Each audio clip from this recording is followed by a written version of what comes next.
Assalamualaikum warahmatullahi wabarakatuh. Selamat datang di channel Hikmah Misteri. Dan tentunya masih bersama saya Mas Nara. Dan apa kabar kalian semua? Semoga selalu baik-baik saja. Sehat badannya, dilimpahkan rezekinya, dan dihindarkan dari segala mara bahaya. Amin. Di kesempatan kali ini saya akan menceritakan sebuah cerita treat horor. Oke, tanpa banyak bercaca marica hehehe lagi, langsung saja kita ke ceritanya dengan judul Tumbal Janin. Tweet ini ditulis oleh @omras. Bagi kalian yang belum follow akun Twitternya, silakan bisa mampir dulu dan di follow. Oke kalau sudah, so let's the hounds begin.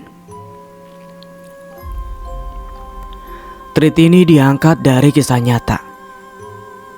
Pesugihan bukan hal yang baru lagi untuk kita dengar. Setiap daerah dan sudut bumi di mana kita berpijak, saya rasa sudah pasti pernah mendengar istilah pesugihan. Atau bahkan mungkin ada salah satu kerabat kita yang pernah melakukan pesugihan. Entahlah. Yang pasti pesugihan itu terdengar menyenangkan. Namun ada kenyataan kelam dan dosa yang selalu menyertai pelaku pesugihan tersebut. Salah satunya harus rela menyerahkan nyawa anak istri ataupun kerabatnya demi harta dan tahta kekayaan dunia. Cerita kita mulai 2011, Pulau Kalimantan. Seorang gadis muda duduk di sebuah taman di tengah kota. Matanya menatap lalu lalang berbagai macam kendaraan dan mobil di jalan yang tak jauh dari tempat ia duduk. Karena taman tersebut sangat dekat dengan jalan raya,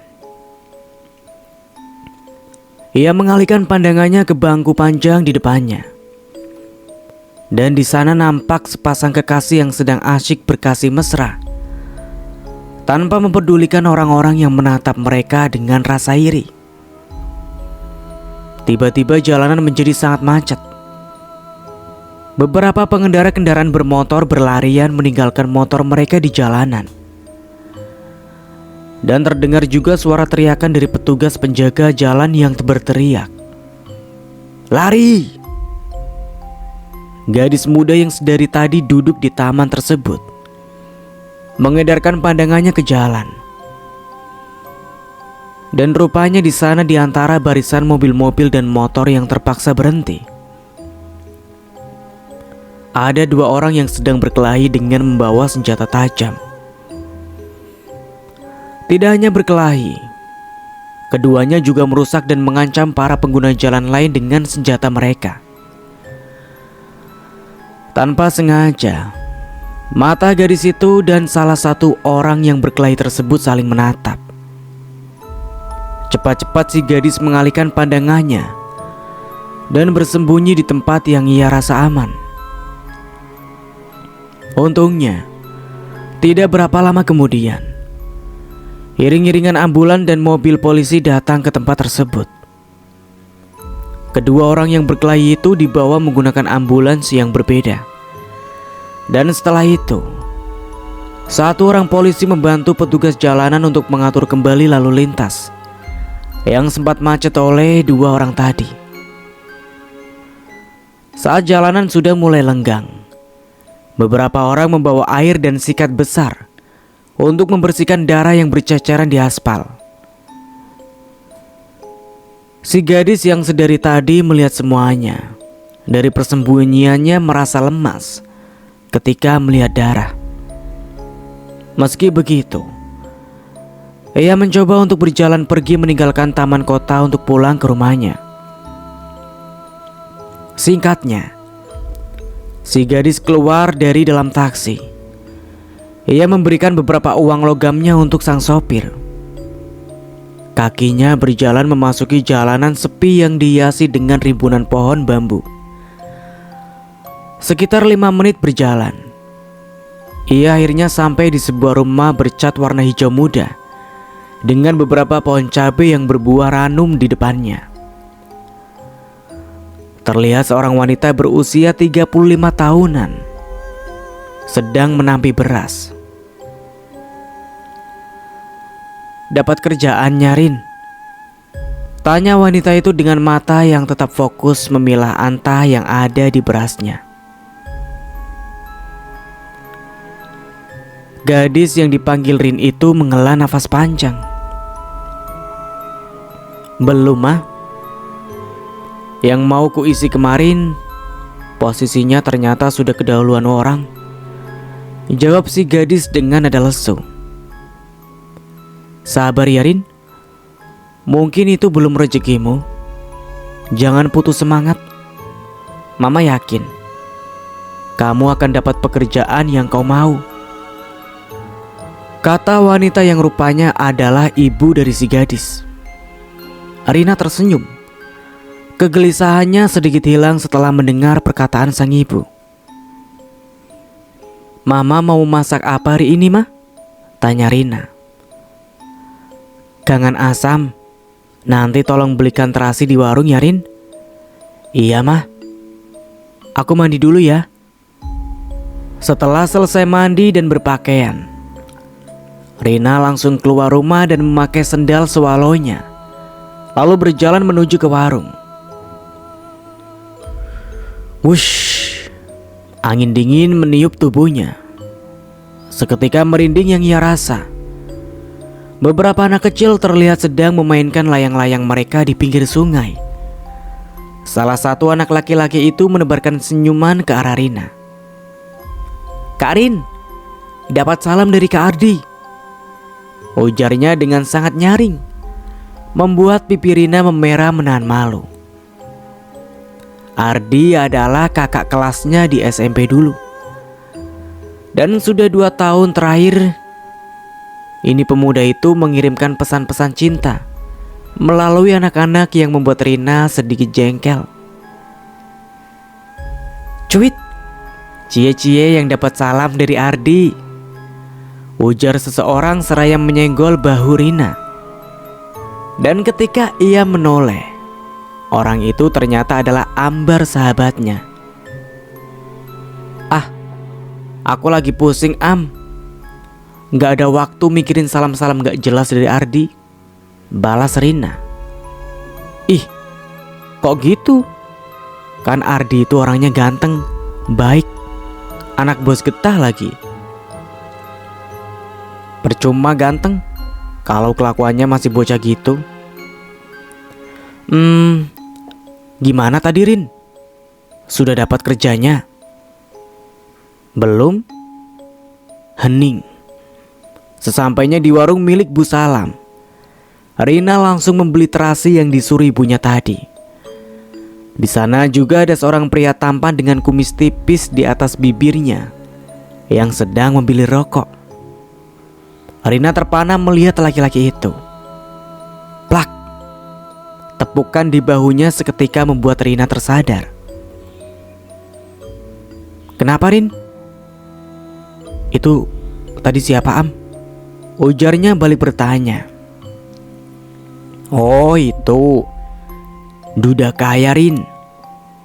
Istrinya meninggal saat masih hamil beberapa bulan gitu, jawab Aam berbisik. Oh, naksir ya? Tanya Ambar. Rina menghela nafas. Ia nampak gemas dengan sahabatnya tersebut. Sebuah cubitan mendarat di lengan Ambar yang seketika membuatnya meringis. Lalu keduanya tertawa sambil terus berjalan. Rina melewati jalanan yang dipenuhi pohon-pohon bambu dekat rumahnya itu. Semilir angin menyapu lembut dedaunan yang berserakan di tanah, dan beberapa daun melayang jatuh di sekitar Rina. Cepat-cepat ia melangkah menjauhi area tersebut, yang kata orang adalah tempat yang dihuni dan dijaga oleh mereka yang tak terlihat. Sesampainya di rumah, Rina langsung membantu ibunya untuk memotong timun serta kacang yang baru saja dipetik dari kebun kecil milik ibunya. Rin, nanti tolong jaga rumah dan adikmu ya.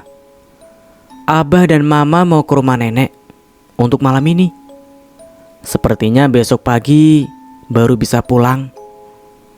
kata ibunya yang baru saja selesai membersihkan kepala ikan patin. Iya mah, jawab Rina singkat. Saat keduanya sedang asyik di dapur untuk menyiapkan makan malam, ayah dan adik laki-laki Rina pulang. Adik laki-lakinya itu langsung dimarahi oleh ibu mereka karena pulang terlalu sore. Rina tersenyum-senyum puas melihat adik nakalnya tersebut dijewer oleh ibunya. Rin, tolong ambilkan handuk dan sabun, ujar ayahnya dari arah luar rumah.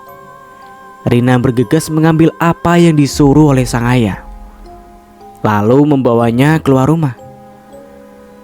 Laki-laki berusia 45 tahunan itu terlihat sedang menangkap anak-anak ayam yang akan dibawa oleh induknya untuk tidur di atas pohon. Ini bah? Iya, terima kasih ya. Terus saja dulu di situ, kata ayahnya sembari memasukkan anak-anak ayam ke dalam kandang yang berada di bawah rumah. Setelah semuanya siap, mereka pun makan dengan sangat lahap, sambil bercerita tentang kejadian yang masing-masing mereka alami sepanjang hari. Mulai ada lagi ya kejadian bunuh-bunuhan begitu. Padahal rasanya sudah cukup lama tidak ada kejadian lagi, ujar ayahnya. Semakin rusak saja moral-moral anak muda zaman sekarang, celetuk ibunya. Kalau kau melihat lagi kejadian-kejadian seperti itu, baiknya langsung pergi saja, Rin. Abah takut kau akan jadi korban salah sasaran dari senjata yang mereka bawa. Aduh, Abah tak sanggup membayangkannya. Cuma Kak Rin aja yang dikasih pengertian, ujar adiknya. Siapa bilang cuma Kak Rina? Kamu juga harus pergi kalau melihat kejadian-kejadian perkelahian begitu, Riz. Jangan ditonton, potong ibunya. Setelah selesai makan, Rina dan juga adiknya membereskan piring bekas makanan mereka. Rizky yang baru berusia 10 tahun itu sudah terbiasa membantu kakaknya untuk mencuci dan lain-lain. Terkadang ia juga ikut memasak.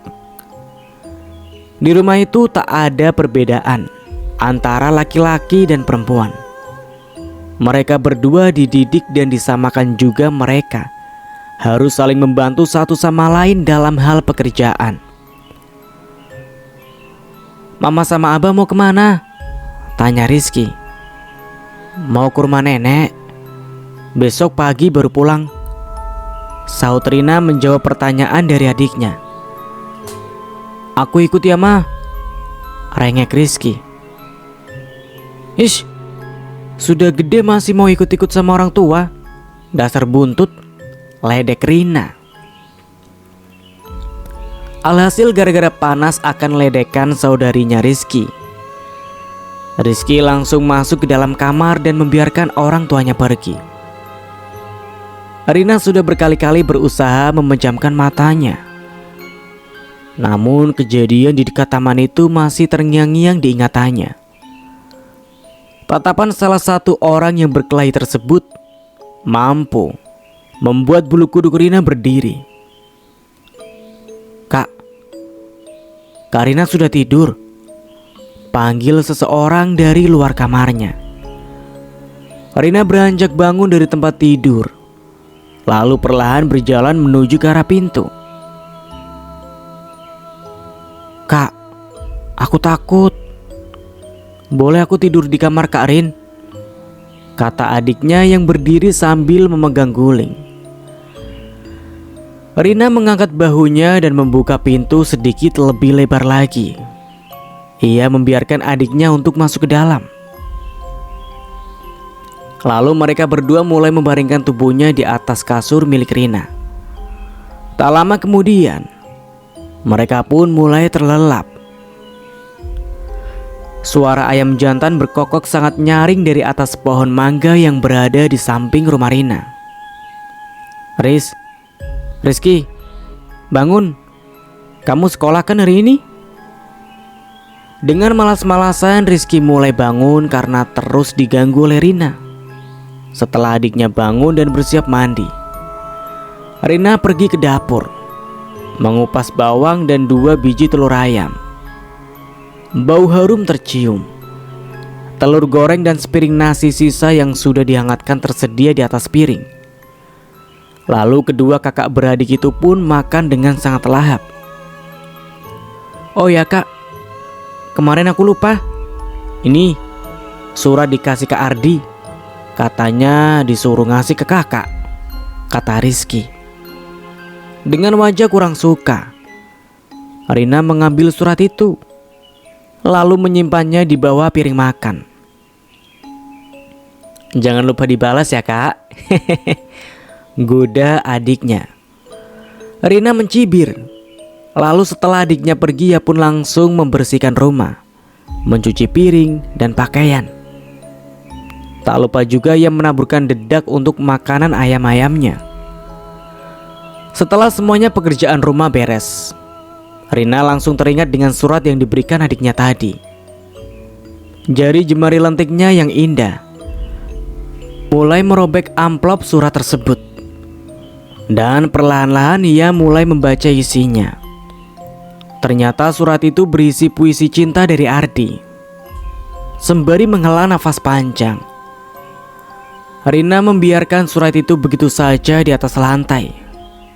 Ia mengambil buku novelnya, lalu duduk di depan teras rumah.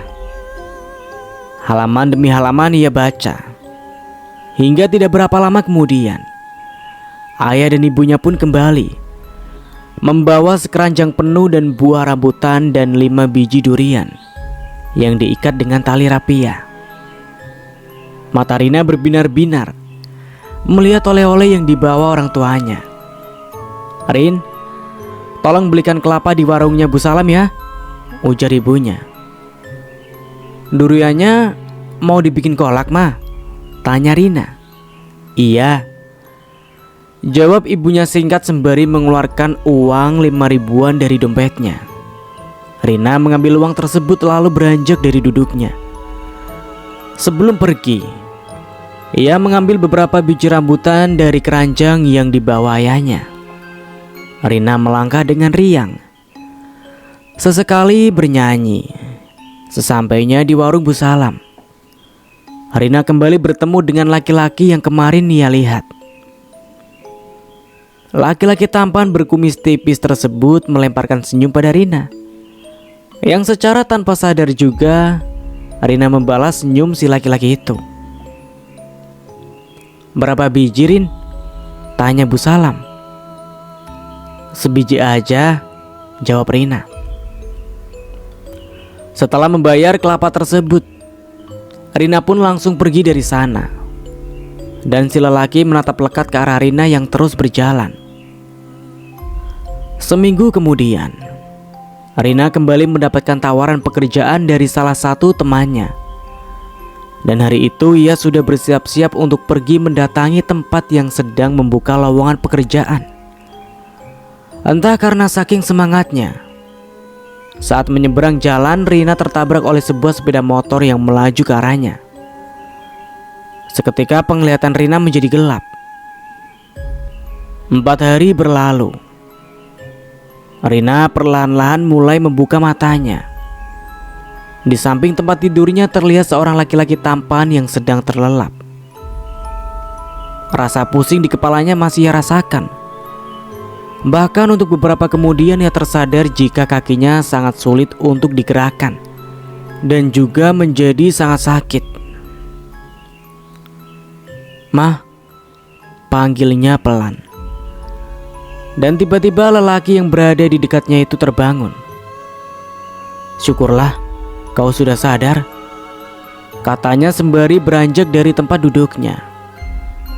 Ia membangunkan orang tua Rina untuk memberitahukan bahwa Rina sudah siuman. Ibunya Rina nampak senang melihat anak perempuannya itu sudah bangun. "Kakiku masih ada kan, Mah?"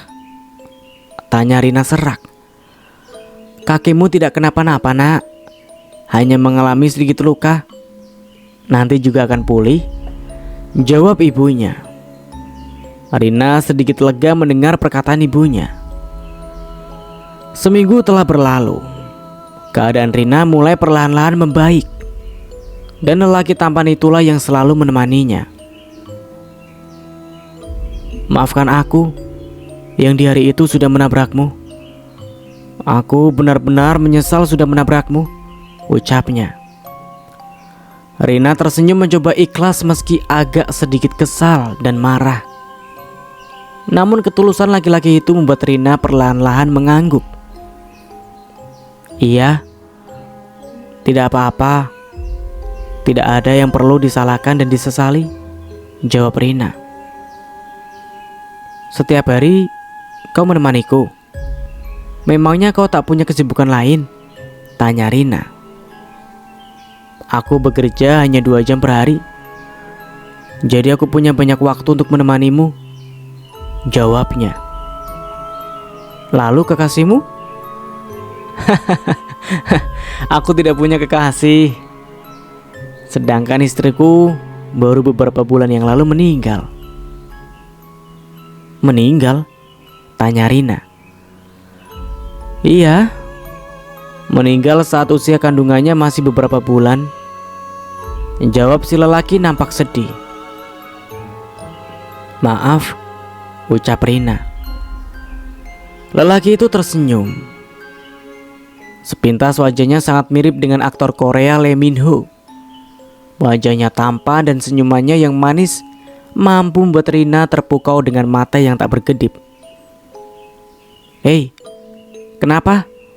Tanyanya. Rina gugup. Tak bisa menjawab sepatah kata pun dan akhirnya hanya bisa menggeleng pelan dengan wajah menunduk. Kau lapar? Kita beli bubur ayam di sana yuk, kata si lelaki yang bernama Irham tersebut. Rina tersenyum kecut. Sebenarnya ia tidak menyukai bubur ayam, dan saat itu ia hanya ingin makan bakso. Tapi rasanya ia tak enak untuk menolak ajakan Irham. 2 mangkok bubur ayam hangat dihidangkan dengan 2 piring kecil kerupuk. Lama sekali Rina terdiam menatap bubur itu. Ia menghela nafasnya, sementara Irham sudah menghabiskan separuh mangkok buburnya. Rin, kau kenapa? Tanya Irham. Aku jawab Rina gelagapan. Ia menggigit bibir bawahnya. Irham lalu mengambil mangkok tersebut dan mulai mengadukkannya. Ia menyuapi Rina dengan lembut. Bahkan ia membuat seolah-olah sendok berisi bubur ayam itu seperti pesawat yang siap mendarat ke dalam mulut Rina. Rina sedikit malu dengan perlakuan laki-laki itu. Dalam hatinya, ia terus berkata, jangan sampai aku jatuh cinta. Jangan sampai. Dia memperlakukan aku begini hanya karena rasa bersalahnya telah menabrakku, batin Rina.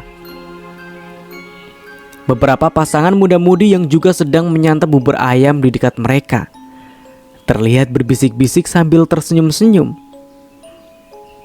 Aku sudah kenyang, ucap Rina. Sedikit lagi, biar kau cepat sehat. Dan aku janji, kalau kau sudah bisa jalan kembali, aku akan mengajakmu jalan-jalan mengelilingi kota ini, kata Irham sembari menyuapi Rina. Dan mau tak mau, terpaksa Rina harus menelan makanannya. Setelah selesai makan, Irham membelikan Rina sebotol minuman, lalu kembali mengajaknya berjalan-jalan di sekitaran taman. 2 bulan telah berlalu. Kedekatan antara Irham dan Rina semakin terlihat. Namun begitu Rina masih bisa untuk mengontrol perasaannya terhadap Irham. Hari itu, Irham datang membawa 2 ekor ayam dan rempah-rempah masakan ke rumah Rina. Ia juga membelikan beberapa lembar baju untuk Rizky dan orang tua Rina. Rin, bagaimana kakimu? Tanya Irham sembari duduk di dekat wanita cantik itu. masih sedikit sakit jika berjalan, jawab Rina. Kita ke rumah sakit yuk.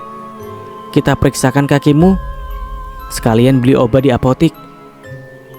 Tapi aku sedang membantu ibuku memasak. Pergilah Rin, biar Rizky yang bantu mama masak, sahut ibunya. Rina menghela nafas panjang. Ia berusaha bangun dari duduknya untuk mengganti baju ke dalam kamarnya. Irham dengan penuh perhatiannya membantu Rina berdiri. Ia bahkan tak segan-segan untuk mengantar Rina masuk sampai ke dalam kamarnya. Rin, aku tunggu di luar ya, kata Irham. Rina mengangguk. Lalu setelah laki-laki tersebut keluar, Rina langsung menutup pintu kamarnya. Beberapa saat kemudian, ia pun keluar dan berpamitan pada orang tuanya. Irham membantu Rina untuk duduk di atas motornya. Setelah itu ia juga memakaikan helm untuk Rina. Rin, pegangan yang kuat ya, kata Irham sebelum mereka berangkat. Perasaan Rina rasanya semakin tak karuan saat motor sudah mulai melaju dan ia disuruh memeluk lelaki itu dari belakang.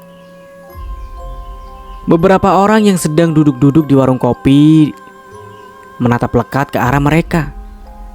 Rina sedikit malu, namun ada perasaan bangga juga di hatinya. Terlebih ketika mereka berpapasan dengan teman-teman perempuan Rina yang tercengang melihat mereka. Singkatnya, setelah dari rumah sakit, Irham mengajak Rina untuk jalan-jalan berkeliling kota yang ada di salah satu pulau Kalimantan. Rina sangat senang. Perasaan hatinya saat itu bagaikan bunga yang bermekaran di musim semi. Rin, kita makan di sana yuk, ajak Irham sembari menuju ke arah warung lalapan yang ada di seberang jalan. Tapi aku, ucapan Rina terhenti. Matanya menatap lekat ke arah mobil-mobil dan motor yang lalu lalang tanpa henti.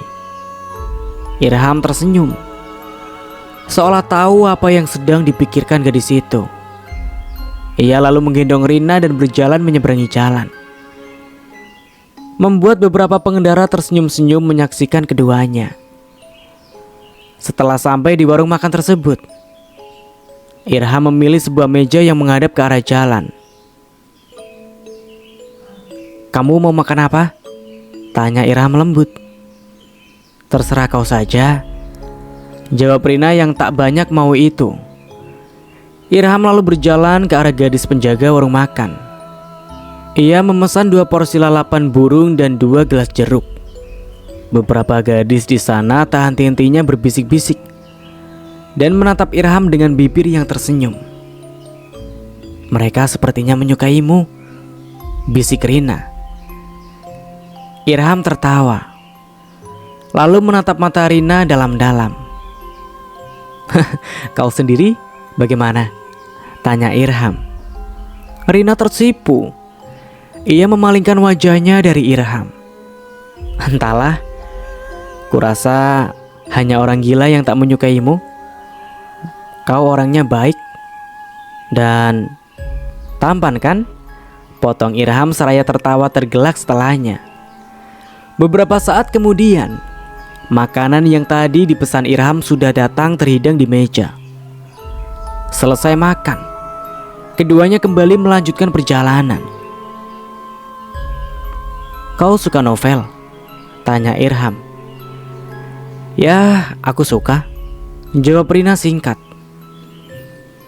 Motor itu membawa keduanya ke sebuah toko buku di pinggiran jalan. Irham lalu membantu Rina untuk turun dari motor. Kau suka novel apa? Tanya Irham. Dengan malu-malu Rina menjawab pelan. Cinta. Irham tersenyum, lalu mulai memilih-milih buku novel di sana. Ia membeli cukup banyak buku dan memberikannya pada Rina. Kau serius? Ini semua untukku? Irham tersenyum sambil mengangguk. Menjelang Isya, keduanya barulah sampai di rumah Rina. Wajah Rina sedikit pucat. Takut kalau-kalau kena marah ayahnya. Tapi ternyata tidak. Irham langsung meminta maaf pada kedua orang tua Rina karena sudah membawa anak gadis mereka berjalan-jalan hingga malam. Mau makan dulu, Ham? Tidak usah, Paman. Aku langsung pulang saja, jawab Irham. Sepulangnya Irham, Rina langsung bergegas mandi lalu masuk dalam kamarnya.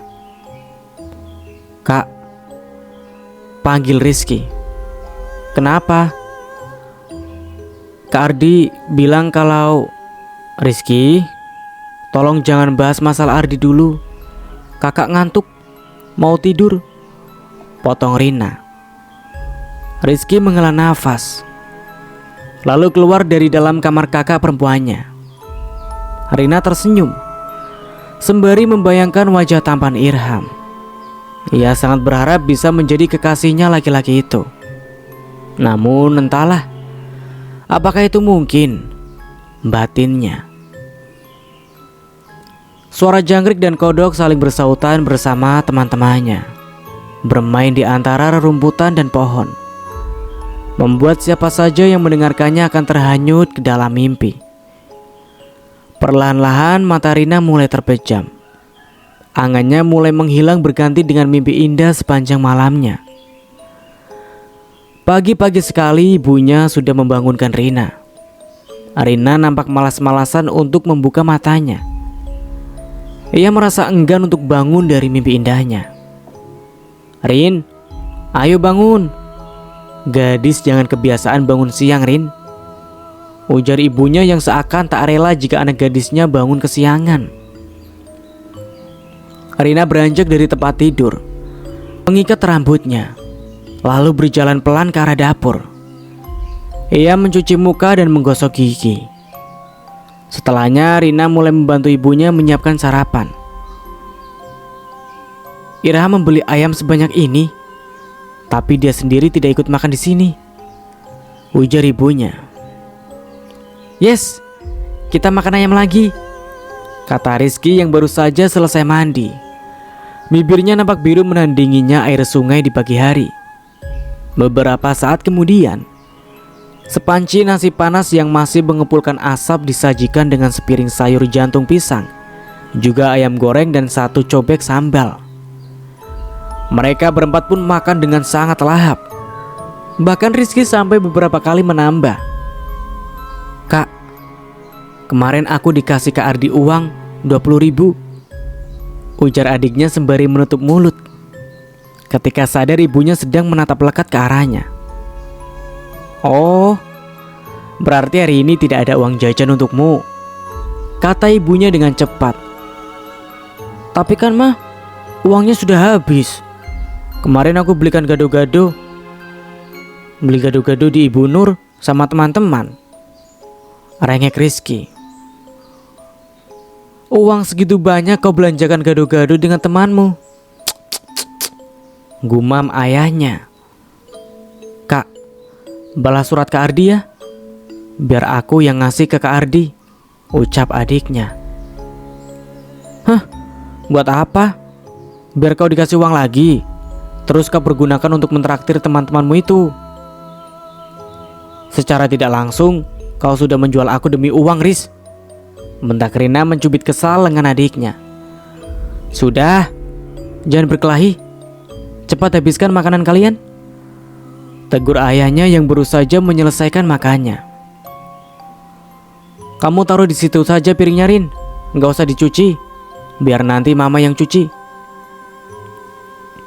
Selesai makan, Rina pun duduk-duduk santai di luar rumahnya sambil berjemur di bawah matahari pagi yang sudah mulai bersinar tersebut. Di tangannya ada sebuah buku novel pemberian Irham. Rin, mama ke pasar dulu ya, pamit ibunya setelah beberapa saat kemudian. Iya mah. Halaman demi halaman ia baca, karena terlalu asyik membaca. Sampai-sampai ia tak menyadari kedatangan Ardi di sana.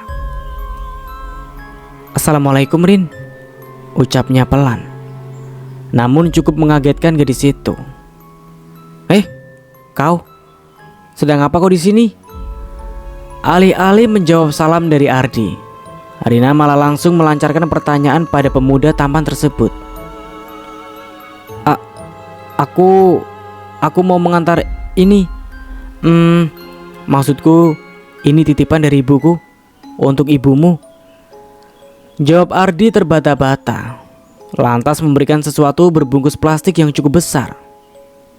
Oh, sampaikan terima kasih kami pada orang tuamu, kata Rina. Bagaimana keadaanmu, Rin? Apa kakimu masih sakit? Tanya Ardi. Rina menggeleng. Lalu percakapan keduanya pun mulai terdengar akrab. Hingga beberapa saat kemudian, suara motor Irham memasuki halaman rumah Rina. Ia menatap lekat ke arah Ardi. Nampak sekali tatapan itu menyiratkan ketidaksukaannya pada pemuda yang berada di dekat Rina tersebut. Rin, aku mau mengajakmu jalan-jalan. Bisa kita pergi? Ujar Irham tanpa mempedulikan Ardi yang berada di dekat gadis itu. Maaf Ham, tapi ibuku sedang pergi ke pasar. Aku harus menunggu beliau pulang terlebih dahulu, jawab Rina pelan. Oh, oke, aku akan menunggu, kata Irham sembari duduk di tengah-tengah Ardi dan Rina. Kalau begitu, aku pamit pulang dulu ya Rin. Assalamualaikum, ucap Ardi beranjak dari duduknya. Waalaikumsalam. Maaf ya Di. Ardi menoleh dan tersenyum. Lesung pipitnya menambah manis senyuman pemuda tampan itu. Rin, aku ingin jujur padamu.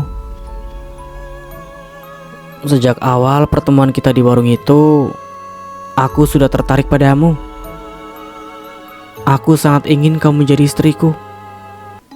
Aku harap kau mau menerima aku menjadi suamimu, kata Irham seraya menatap mata Rina dalam-dalam. Rina terdiam 1000 bahasa. Ia tak menyangka jika Irham yang menjadi laki-laki pujaan hatinya tersebut juga memiliki perasaan yang sama dengannya. Untuk beberapa saat ia tak bisa berkata-kata. Hingga beberapa saat kemudian Rina berkata, bila kau serius dengan perkataanmu, bicarakanlah pada orang tuaku. Irham tersenyum. Ia mengangguk dan langsung menyanggupinya. Singkat cerita, pesta pernikahan Irham dan Rina pun diadakan. Jalanan menuju ke rumah Rina dihiasi dengan janur kuning. Beberapa macam bunga ditaburkan di sekitar pelaminan.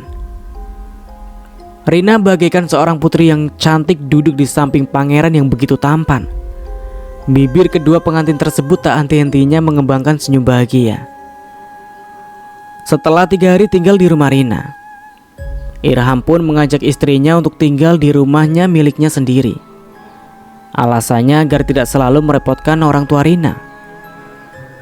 Selayak istri, Rina pun mengikuti ajakan suaminya tersebut tanpa ragu sedikit pun. Rumah itu kecil, namun sangat rapi dan terkesan mewah. Ada 3 kamar di rumah itu, dan salah satu adalah kamar mereka berdua. Kamar yang terkunci ini jangan sekali-sekali kau masuk ke sana ya, kata Irham. Kenapa? Di sana itu ada beberapa barang berharga peninggalan ibuku, jawab Irham singkat. 2 bulan telah berlalu. Akhir-akhir ini Rina nampak sakit. Ia sering-sering mual dan wajahnya juga pucat. Bahkan saat melihat beberapa makanan tertentu, ia akan langsung muntah. Jauhkan bawang itu, baunya membuat perutku mual, ujar Rina saat Irham mengupas bawang merah untuk memasak nasi goreng pagi itu. Loh, bukannya kamu sangat suka bawang? Iya, tapi sekarang tidak lagi. Nanti kita ke rumah sakit ya. Aku takut kau kenapa-napa.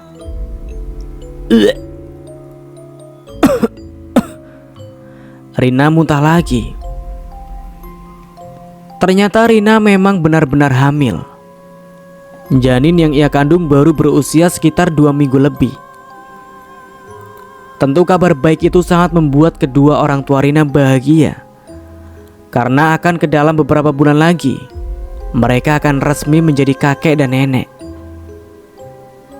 Namun begitu, Rina mulai mengalami hal-hal ganjil di rumah suaminya tersebut. Seperti sering mendengar suara cakaran di dinding, makanan yang langsung basi jika dibawa masuk ke dalam rumah, ataupun suara tangisan anak kecil di setiap tengah malam. Puncaknya ialah ketika Rina ditinggal keluar kota oleh Irham. Dari menjelang maghrib, terdengar suara seseorang bersenandung pilu dari dalam kamar yang terkunci. Dan sekitar pukul 12 malam, ia mendengar suara langkah yang diseret dan cekikikan seperti ringikan kuda. Suara-suara itu membuat Rina terjaga sepanjang malam. Sudah beberapa kali ia keluar dari rumah kamarnya untuk memastikan ada apa di luar sana. Namun nyatanya tak ada siapapun di rumah itu selain dirinya sendiri. Perutnya tiba-tiba mual lagi, lalu muntah. Segumpal rambut dipenuhi lendir berada di antara muntahannya. Jantung Rina berpacu dengan sangat cepat. Ia takut jika terjadi apa-apa pada janinnya yang masih sangat muda itu. Namun untuk beberapa saat kemudian, Rina kembali tenang. Ia berjalan ke arah kamar mandi untuk mengambil lap. Dan ketika ia kembali ke kamar guna membersihkan muntahannya, Rina kembali kebingungan, karena ternyata tak ada gumpalan rambut berlendir yang sebelumnya ia lihat tadi. Di sana hanya ada cairan liurnya saja. Ia duduk di ujung kasur, memikirkan apa yang baru saja ia alami. Apakah itu nyata atau hanya sekedar halusinasi? Keesokan harinya, ketika suaminya pulang, Rina menceritakan semua yang ia alami di rumah tersebut. Namun Irham hanya tertawa mendengar cerita istrinya. "Kau sedang hamil sayang, itu hanya halusinasimu. Beberapa ibu hamil terkadang mengalami hal yang sama, seperti apa yang kau alami sekarang. Jadi jangan terlalu dipikirkan. Tenangkan pikiranmu dan jangan berpikir macam-macam," ucap Irham sembari mengecup kening istrinya. Akhir-akhir ini Rina seringkali melihat Irham masuk ke dalam kamar yang terkunci tersebut. Rina bahkan beberapa kali melihat Irham membawa berbagai macam buah-buahan, seperti pisang mahuli, telur ayam, ayam jago berbulu merah, dan beberapa macam benda-benda aneh lainnya. Malam itu, Rina sangat mengantuk sekali. Ia tertidur di atas kasurnya dengan pintu kamar yang terbuka.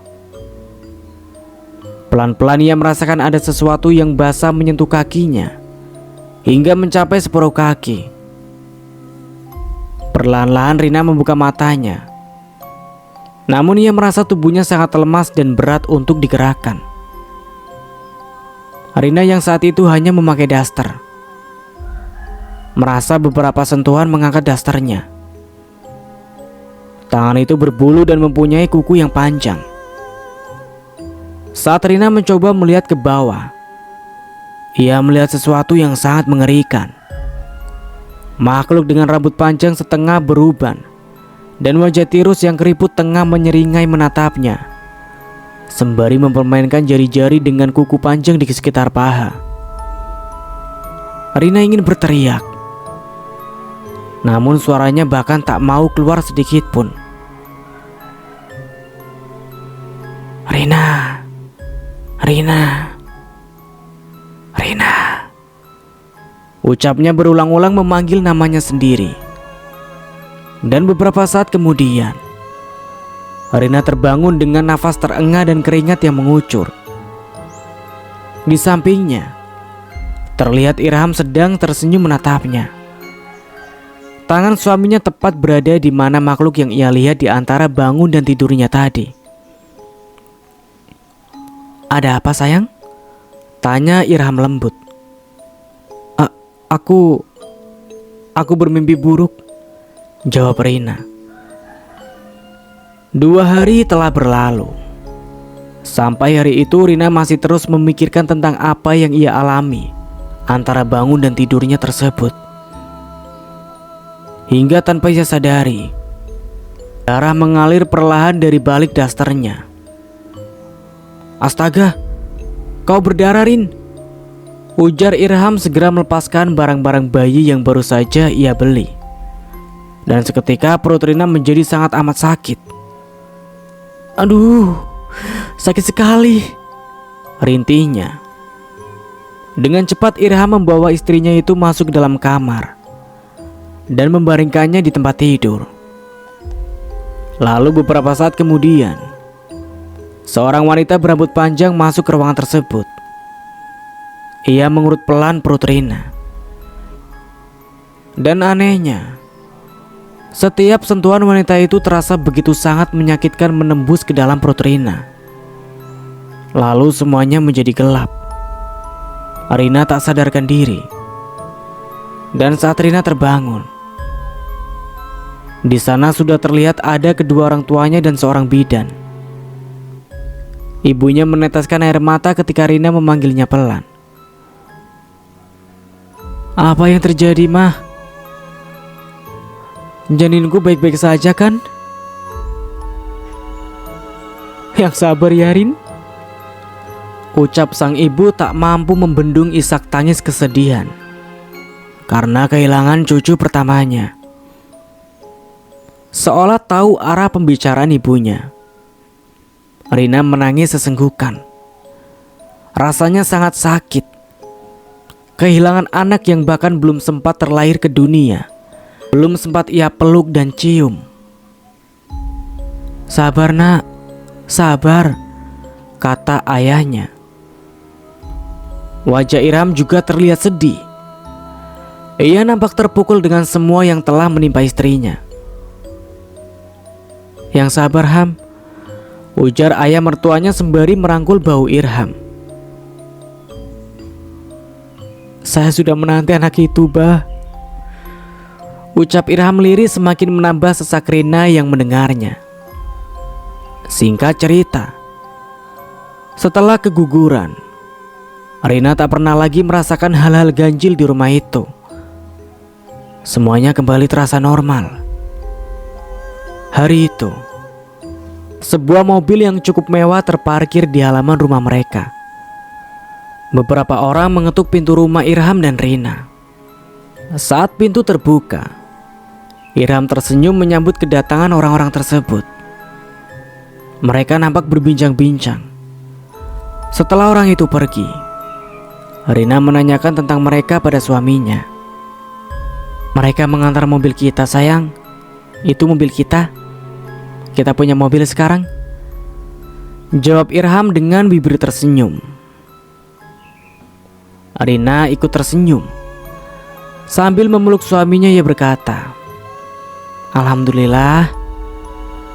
Kita jalan-jalan yuk. Sudah lama kan kita tidak pernah jalan-jalan lagi," ajak Irham sembari memeluk istrinya. Beberapa bulan setelah keguguran, Rina kembali merasakan hal-hal yang aneh terjadi di sekitarnya. Malam itu, ia mendengar suara orang mengobrol di kamar ketiga yang terkunci. Rina perlahan-lahan berjalan ke arah pintu. Namun yang membuatnya kaget sekaligus bingung adalah pintu kamarnya dikunci dari luar. Rina mulai menggedor-gedor pintu dengan keras. Tidak lama kemudian, terdengar langkah kaki seseorang yang tergesa-gesa.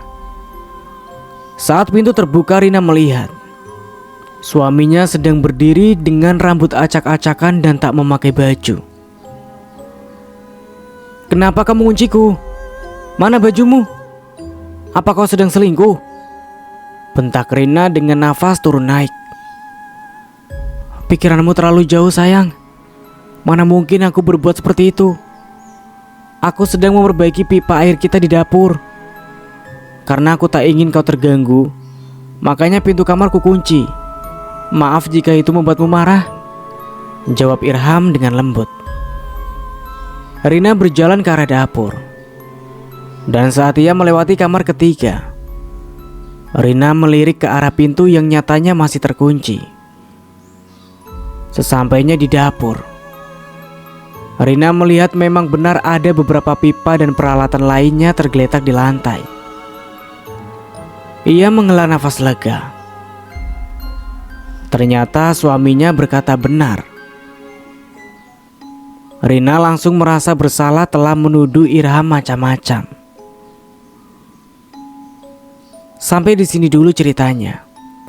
Nantikan kelanjutan ceritanya di part berikutnya. Dari saya mohon maaf bila ada salah kata. Akhir kata, wassalamualaikum warahmatullahi wabarakatuh.